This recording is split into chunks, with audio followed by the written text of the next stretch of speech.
Hi అండి. మినుములు సున్నుండలు కానీ పక్కకు తీసాను.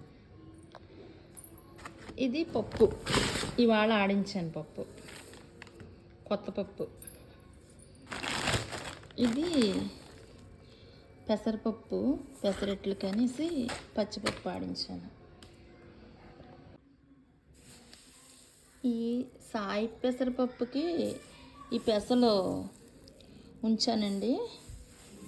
ఇవి శుభ్రం చేసి అప్పుడు సాయి పెసరపప్పు తయారు చేస్తాను అన్నమాట.